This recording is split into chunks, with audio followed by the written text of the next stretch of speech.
مسلم وے اعمال برابر وے خو مومن نوے عقیدہ خراب وے والذین اتبعوهم بالاسلام کویلے وے منافقین بداخل شوی وے پاغي باندې دا عد لهم جنات حکم کله چسپانی او چې وی ویل والذین اتبعوهم بالاحسان واستحسان بدون د ایمان نه کله راځي او به بدون د اسلام نه کله راځي اول به ایمان عقیده اهل سنت به د ولایت او علم یقین او د مکاشفی مقام ته چرسی نو په دې دوا یا ډلو کې لا اوس پر رسیدل نه به ورسیږي نه به دوی کې سوکولی پیدا کی اول به ایمان وي او ایمان په عقیده اهل سنت کې دی دغه عقیده بوي ثانیا به علم الشریعت باندې تلبس وي نو ثالثا به درجه احسان ته رسیږي نو چې هر کله د ایمان راغی او د ایمان تقویه بل عمل بالاسلام وشوا او دا غینه بعد زړی اخلاص به مند او دریانه پاک شو خود به خود چسپان ش پیدا حکم چې رضی الله عنهم ورضوا عنه وعد لهم جنات دیته جنتونه تیار کړی دي دارنگی رب کریم فرمائی سورۃ نحل ان اللہ مع الذین اتقوا والذین هم محسنون یقینا خدای تعالی د متقیانو معیدین فمعیت د نصرت سرا او د توفیق سرا او د هغه کسانو بالخصوص هم محسنون چې صوفیه دي نو والذین اتقوا کی عام علما مرالل چې کم متقیان دي او عوام چې متقیان دي خدای اخلاص هغه مقام ته نه رسیدلی اغی سره معیده خو بالخصوص والذین هم محسنون نو دا عطف د خاص راغه په عام باندې او عطف د خاص په عام کې اشاره شرف د خاص لرا اشاره شرف د خاص لرا خاصتا د محسنین چې کوم د دوی سره معیده دارنګ سوره بقره احسنوا ان الله يحب المحسنین خدای تعالی د محسنین سره محبت کوي نو عمل کے اخلاص راولے ریا لري کوي علم قلبی حاصل کوي تصفیہ د قلب کوي خدای تعالی د صوفیہ سره محبت کوي دارنگی سورہ ال عمران اعدت للمتقین دا متقیان سوق دي الذين ينفقون في السراء والضراء والكاظمين الغيظ دی زبانی قیسن اللہ سے عبارت دار چې هم الصوفیۃ الکرام دا صوفیہ دي والله يحب المحسنین د دې معنی دا څه کړی دا دارنګه سورہ ال عمران یو صلات ختم نمبر ایت والله يحب المحسنین دا صوفیہ دی دوی سره خدای تعالی محبت کوي دارنګه سورہ مائدہ فاثابهم الله بما قالوا جنات تجری من تحتها الانهار خالدین فیها وذلك جزاء المحسنین د صوفیہ دارنګه سورۃ اعراف شپږ 50 نمبر ایت ان رحمت الله قریب من المحسنین د خدای رحمت د صوفیو سره نږدې ده دې سره شوبم د باز جوهال دفشوا چالک د خدای نه یریږي او کار سکے بس کور کې او کا کنه نو شیخ تتلو ته پکې څه ضرورت دوی د سوای چې تحلیه بشریعت د تصوف مقصد دی پھر تمزه تحلیه را ولا کنه نو چرا واسطه سي د سرم مزه او کش چرا واسطه دی وکنه تحلیه په شریعت چې بدون د شیخ نه کې دی شوي هیڅ ضرورت پکې شیخ ته نه خو ګرانه د ناراضي دي د پر خلک زی شیخ ته نو ان رحمت الله قریب من المحسنین یا ایها الذین آمنوا اتقوا الله وكونوا مع الصادقین دا مجلس او معیت د صادقین چې امر راضی دا د دې لپاره چې تقوا لازمي شي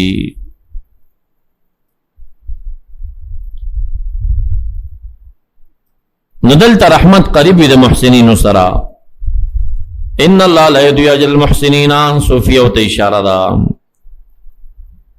دارنګ سورۃ یوسف 2 نمبر ایت ولما بلغ شد اتینا حکما وعلما وكذلك نجزي المحسنین رستو با عبارتونه راشي دا اخذ جواز مان نه کړي ډیر نصوص تاسو تما پیش کړی دی هغه به تاسو وګورئ چې هم د دې آیتونو نه علما او تصوف اخسته دي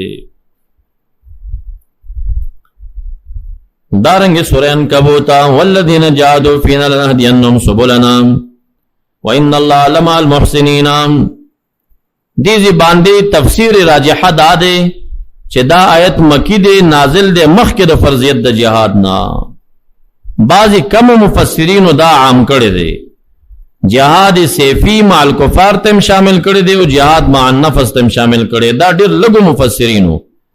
خپل عبد الله بن عباس رئیس المفسرین غوايي چې دا آیه کریمه هغه وخت نازل دی چې لا جهاد بالسيف نو.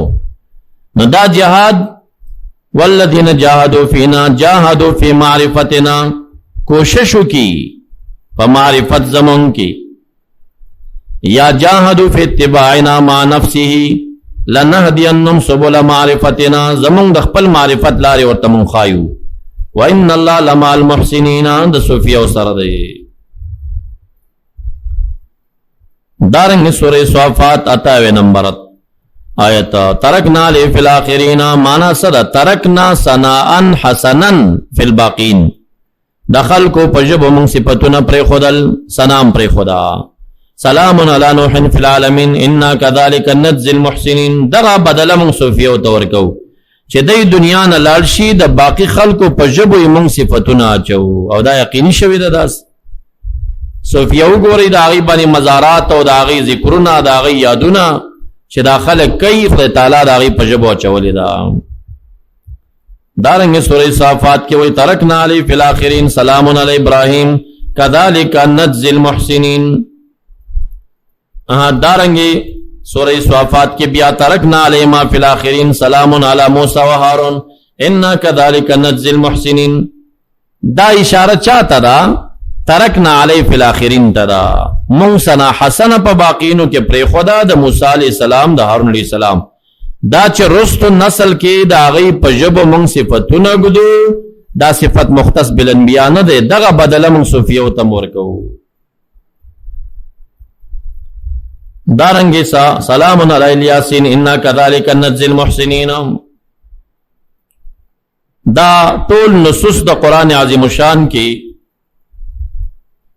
چې نسبت د محسن شویو که دا محسنینو شویو دا ما راغون کړي تاسو ته، او دا رستو عبارات په دې باندې دال دي چې مراد د احسان نه هغه علم طریقت او علم تصوف او علم اخلاص دی. نو دې ایتونو کې صوفیو ته اشارات دي.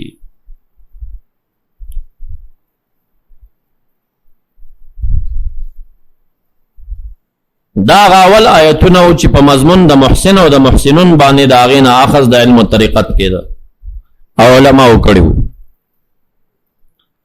دویم چې اخذ د علم باطن او د علم طریقت کې نه کېږي، د دغې علم د پاره ډېر نومونه دي.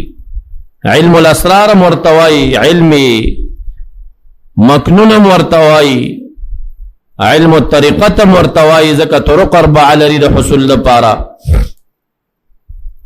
علم السر مرتوی، اکثر رموز اشارات پکې دي.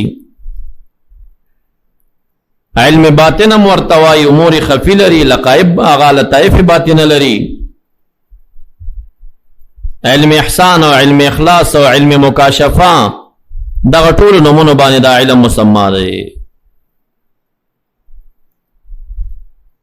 بل استدلال کو د دې آیت نه اتیناه رحمتا من عندنا وعلمناه من لدنا علما. علم لدنی مرتوی واسطه پکې نوی. علمناه من لدنا علما، ورکړیو مون خضر علیہ السلام ته د خپل جانب نه علم. تفسیر قرطبی ولسم جل 14 صفحه کې د دې دوه معنی کوي. یو معنا دا کې علم الغیب، مون علم غیب ورکړیو. ابن عطیہ بل مانا کئی کان علم الخضر علم معرفت بواتن قد اوحیت الیہ لا تعطی ظواہر الاحکام افعالو بحسبها، وکان علم موسیٰ علم الاحکام والفتیا بظاہر اقوال الناس وافعالهم. نو علم دا موسیٰ علیہ السلام علم ظاہرو او علم دا خضر علیہ السلام علم الباطنو. خدایو خبر بیاد ساتی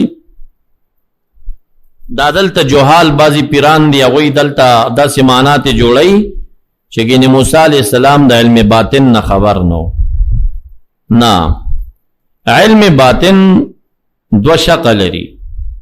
یو شق دا علم باطن سیر وشی، مرتبہ دا اخلاص حاصل شی، ریا ختم شی، جلی و خفی شرکون نظر صفا شی، تصفیه دا نفس شی دا رضایل و خبیصونا. خو بیا دومره وي چې کله د سیر تام شوي او د عروج نه بعد نزول تراشي د کار په ارشاد کې وي د کار په ارشاد کې وي او سنور صوفیه داسې دي چې هغه هم دغه سیرو کې هم دغه اتصاب په دغه صفات حمیده وي راشي کله چې راکوش شي د کار په تکوین او تصرفاتو کې وي موسی علیہ السلام بارک د سموایا چې د علم باطن نه لرلو علم باطن هغه شک چې جانب د ارشادات دی او تحلیه بالشریعت د علم اخلاص دی او تزکیه د نفس د او تصفیه د قلب دا هغه څنګه نو حاصله ورته چې نو حاصله نو پیغمبر څنګه شو هغه چې چا کې نه فاسق او تویل کیږي نو دا د علم باطن مفادات هغه د کیو خو کله چې د عروج نه بعد نزول تام وشو د په ارشادات مکلف شو چې ته خلق شریعت ترا غواړه او هغه خضر علیہ السلام چې په تصرفات او تکوینات کې وظیفه دارو نو د علم باطن یو جهات د ارشادات دی یو جهات د تکوینات دی دا د تصرفات او اړخ د موسی علیہ السلام سره نو د علم باطن دغه ویسا دغه نو ور سره نو د استدلال کا سو کوي چې موسی علیہ السلام علم باطن نه لره دا غلطه خبر ده علم باطن خو عبارت د علم اخلاص نه دی علم احسان نه دی علم التزکیه نه دی تصفیه د قلب دا تزکیه د نفس دا څنګه موسی علیہ السلام تحصیل نه و دا حاصل ورته صرف دغه تکوین د امور دی کې شغل نه و دی کې کار نو مکلف نو پدې باندې او هغه و دعوی چې کوم کړي واغه دعوه خدای تعالی خو خکړي نه و چیرې عالم دې زمن کې زمانه نشته بنفسي خبره وا عالم بالشریعت د نه کنه باندې د شریعت د يهودیتو خو دا خبره دې ځکه بس د خدای تعالی بنو خو خشوي خواص او عبادونه په معمولی خبره باندې یو څه دنیا کې تکلیف ور کوي معمولی کې پدې باندې جزا ته چوي چې مان عالم نشته چې پیدا شي عالم نو د باندې دا مزلونه وکړل او دا سفرونه په وکړل بیا چې خضر علیہ السلام ته ورغه هغه کم تجمل وسه کړی دی هغه ځکه کې د ستړي شو څوک نو تنه تیر شي به چې واپس را لاغزیتا علامه داو چې یو مائی ورته ویلی او دا مائی به پوخ کوي خوري سمای چې پاتې شو په کم چینه کې او بو کې چې دا خور شوه دا پوخ شوه نیم مائی ژوندې شه او په بو کې درنه لاړه د غزي کې به دا انسان سره ته ملاوي نو چې کله یې شاګرد ته وی چې ما ته سباناره را کاته نه غدا نه وګي شوما نو د غزي پوری دی چینی پوری چې دیتا نو دې دومره په شوق باندې و چې دی وګي شوی نو څو ورځې مزلې کړو وای د دې ځنه چې روان شو وستړیش هغه ورته ایمان خو یاد وته هغه خو هغه وبو کې توپ کو ژوندې ش فتغ السبيل فی البحر عجبا یا سربا هغه ورته دغه زمون میعاد وکنه راځي چې واپس راته وش هغه زه ته چراله خضر علیہ السلام هغه کانی ته تکیواله وا او په دې مخه ساده راچول هغه اوس مامور من عند الله دی چې ولوی شخص د تر روان دی کې نه وتدل خپ دې پوي دی خدای تجمل کوي دی اوس کنټرولای په خپل دباو باندې ډډه والدو ساده په مخ ور کړی دی السلام علیکم موسی علیہ السلام سلام په واچ ځان سره وای ان بارض السلام په دې علاقه کې د الفاظ د سلام د چا شو مخیرالو سوکي موسی کم موسی بنی اسرائیل الذي بعث فيهم چې پکې مبعوث راغی ویاو څنګه راغلی دې د پر راغلی نو تعلمني مما علمت رشدا همدا وجه دې ته رشد ویلې شوی دی کنه نو دغه علم تعلیم چې څوک هغه ته مرشد ویل کیږي اصطلاح داسې جوړه شوی نو و انك لن تستطيع معي صبر طاقت نه لري و لا تؤاخذني هغه ورته چې بس صبر وکوم درسته و څنګه به صبر وکي ما لم تحد به خبره تا ته بداغه علم نه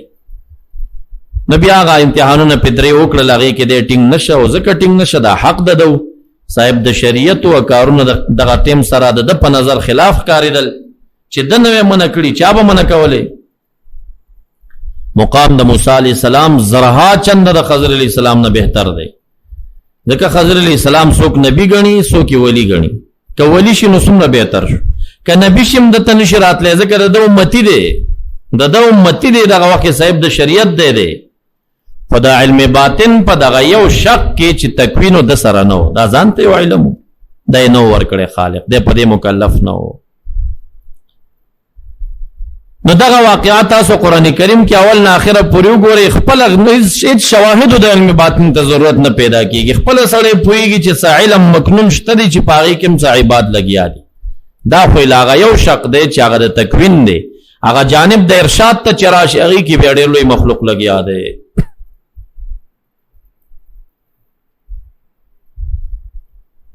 نو دا علم باطن دی تویلی شي. تفسیر بغوی پنځم جلد 137 صفحه.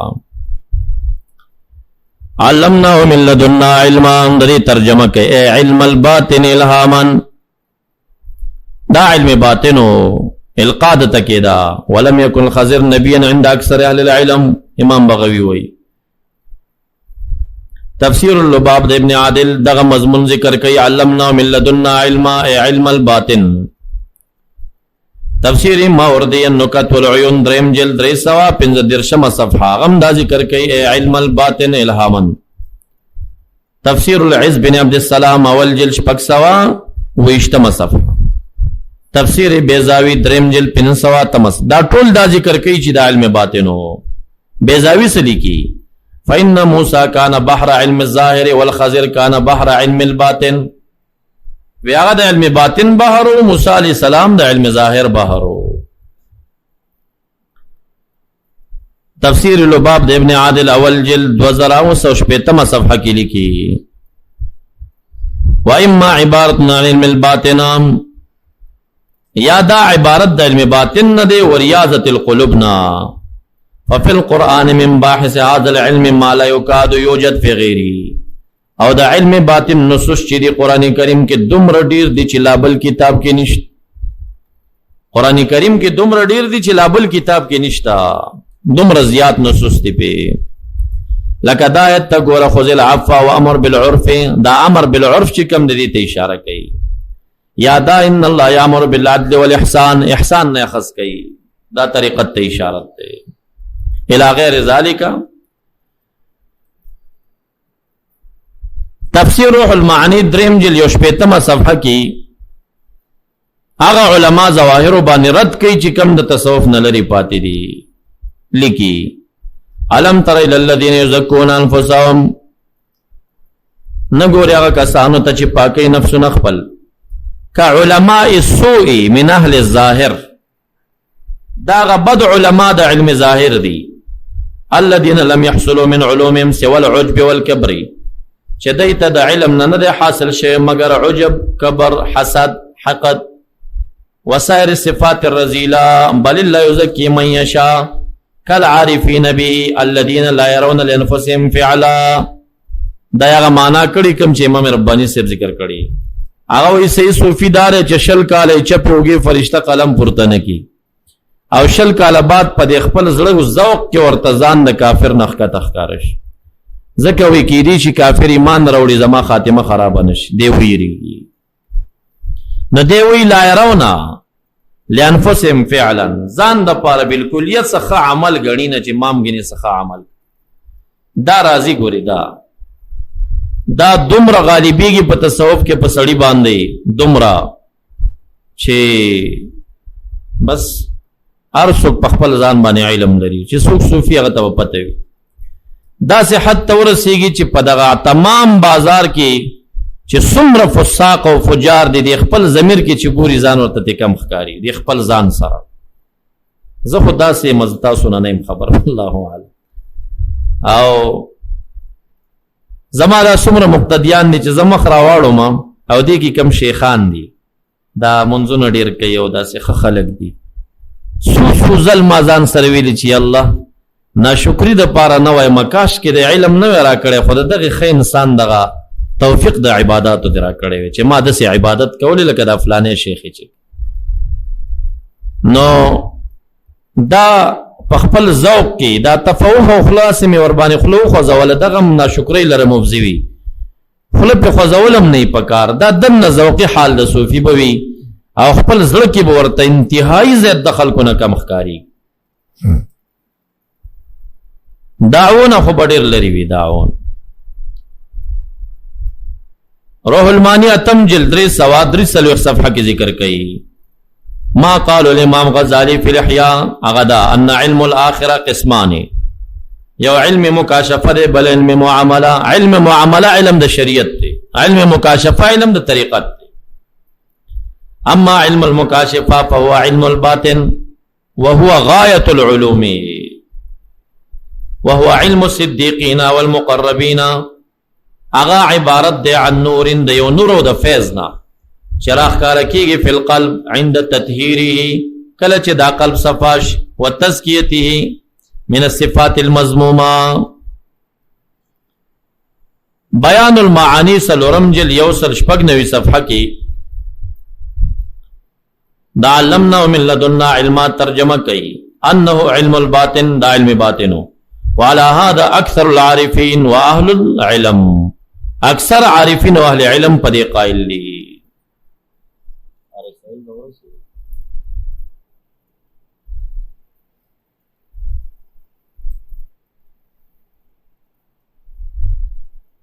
سره خبرې چې ته لاړې سوش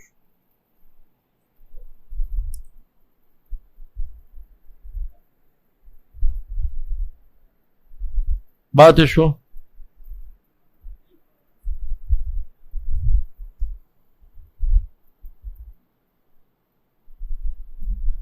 قرطبی نه برو ها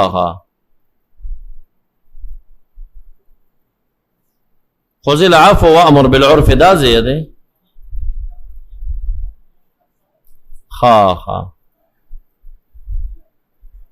بالکل رستو بو تراشو اغم زید استدلال دے. یعنی دی آیت دا علمنا من لدنا علمانا دویم استدلال من شروع کدا تقریبا دریم استدلال جوڑی گی. نو دویم استدلال دا ها آیت نا دے چی من یرید اللہ ان یهدیه یشرح صدره للاسلام. دا دے معنی لما نزلت هذه الآية سئل رسول الله صلی اللہ علیہ وسلم عن شرح الصدر. ناغویل چې شرح صدر ستوي نور يقذفه الله في قلب المؤمن، دا یو نور دی خدای تعالی په زړه د صحیح مؤمن کې اچي. فيشرح له ويتفسح، دا زړه غټ شي او پراخ شي. شرح صدر بس دکا د معقولاتو په محسوساتو تشبیه د توضیح د معقول د پاره ورکو. بس دا زړه داسې دی لکه هایډکس د کمپیوټر. د چا کمپیوټر چې 100 GB هایډکس لري او د بل چا کمپیوټر دی چې هغه دا هایډکس پکې بدل کی او هغه پکې 0 GB واچي 1500 GB واچي. نو دا 1500 GB کې څومره دنیا ځایږي او په دې 100 GB کې څومره دنیا ځایږي. زړه خو ټول لري کنه، عبادت ټول زړونه لري. خو د چا زړه چې دی 100 GB دی او د چا زړه چې دی هغه 0 GB دی. نو 0 GB کې څومره دنیا کنټرولېږي کنه. اصلا چې کله انشراح د صدر راشي دا علم ظاهر چې څومره دی دا علم القلب نه دی، دا علم الذهن دی. علم الذهن پوه شوي. او دا ذهن د انسان چې دی دا ډکیږي. یعنی دا علوم غیر متناهی لره درک نشي کولی. دا بس د انسان د عقل پورې څه خاص څیزونه دي چې هغه درک کوي.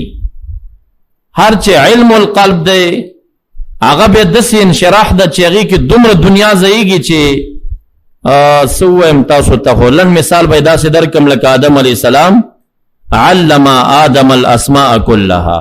دا علم ظاهري نه و، دا علم ظاهري نه و. یو شیخ معروف دا علم په تعریف تقریر کولو نو دا آیت یې پیش کړ. بیا داسې کېناست روټۍ ته ما ورته شیخ سے محترم هسې ځان پویم درنه دوستي مې ورسره. دا علم آدم الاسماء تا د علم ظاهر په صفت کې پیش او علم ظاهر دغه خو د آدم علیه السلام علم خو علم ظاهر ځکه نه و چې علم ظاهر خو استاذ غواړي معلم.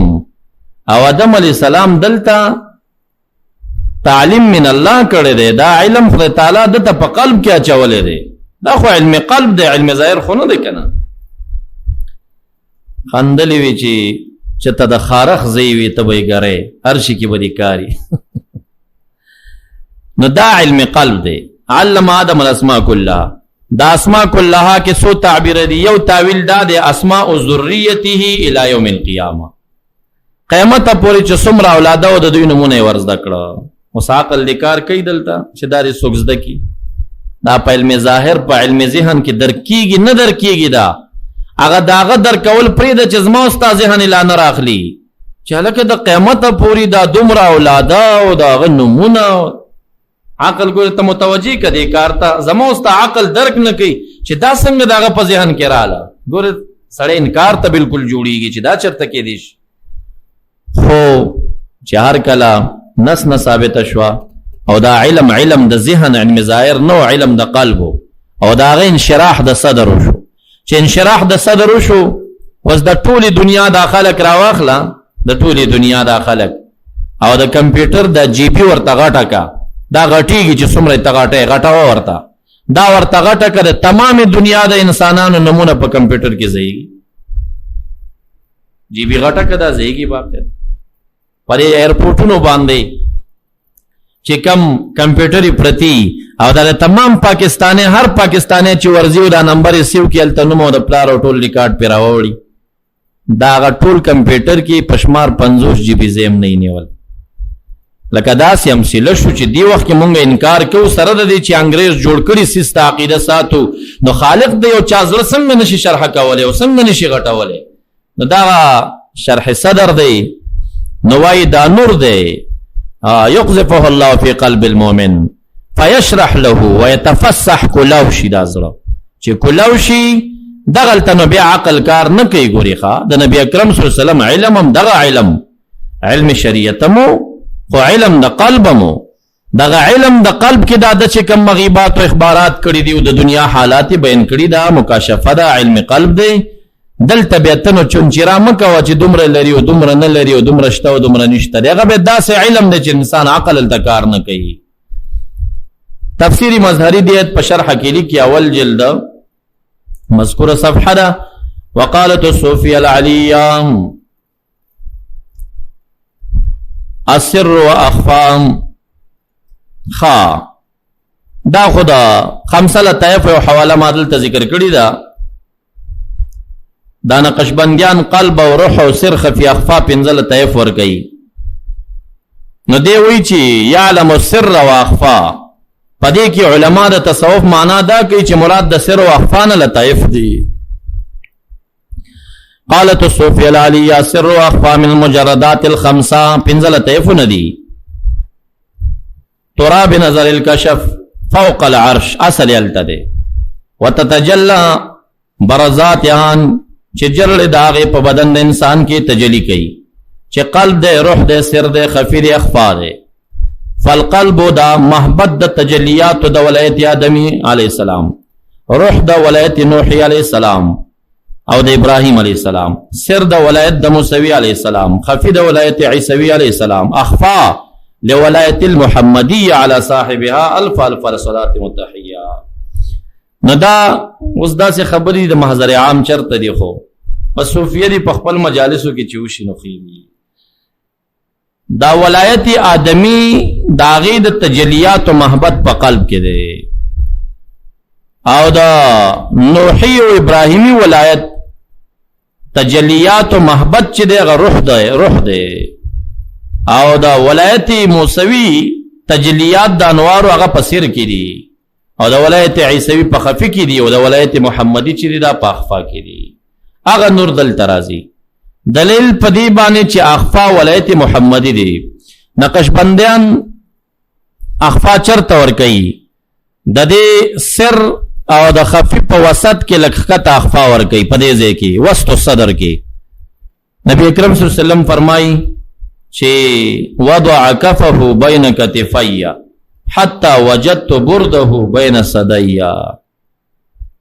کفی بلا کیف زما د اولو منځ کې وضعک متشابهات نه دي، ما د هغې تاثیر د یخوالو مندک بین صدی. امام ربانی رحمت الله علیه وی دا بین صدی لطیفه د اخفا ده، دلته سر ښکاره شو. او دا علمناه من لدنا علما استدلال شوی، او دا هغې باندې انشاءالله حوالجات مونږ پیش کړي. تفسیر ثعلبی کته اړخ نه دویمه کرخه تلاړ شه دویم جلد 413 صفحه.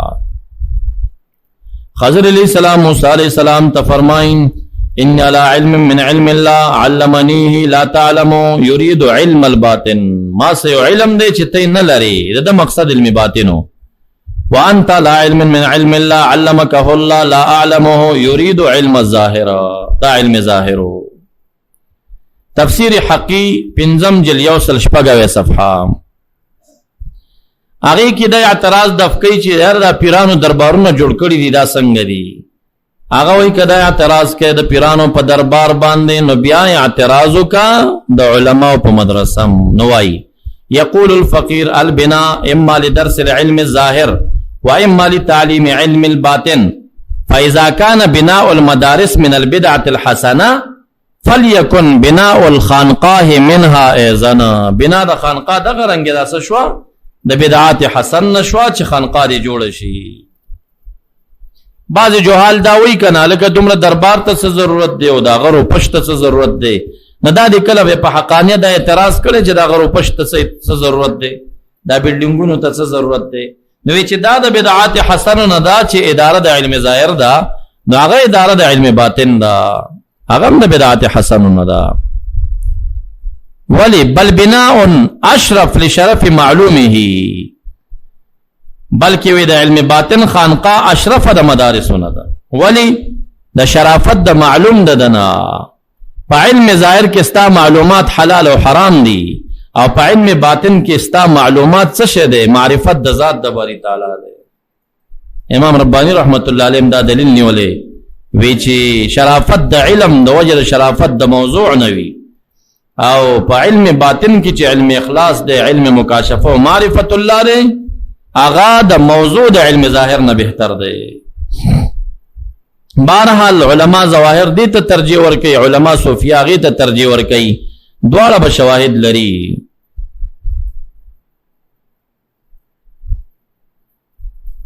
بیاوی فمن قال انه ليس في مکه والمدینه خانقاه کسو کوئی مدینه او مکه کې خانقاه نشت دا هم بے ځای اعتراض دا سړی ګرځیدل نه دا معترض وسم بعض جوحال وی دا پیران الته ولی نشته ده. په مکه معظمه کې سید علو المالکی القادری شیخ عبدالقادر جیلانی سے سلسله چلی په مکه معظمه کې سید علو المالکی دی او هغه د علی حدیث سرسخت مخالف دی په فروع کې شافعی مذهب دی او په طریقت کې قادریه سلسله چلی او دومره نفوس دی په عربو کې چې په د باندې هر ماخام د ماخستن 9 بجو نه بعد پاو کم یو غنټه د علو المالکی په سعودي چینل باندې بیان راځي د پیوزل بن کړو په هر خاریه د عربو کې جلوسونه پورته شو دومره عرب داغه پسې ولاړ دي اوس مجبور دي د یری نه چې بلوه جوړ نشي سید علو المالکی ته ټیم ورکړي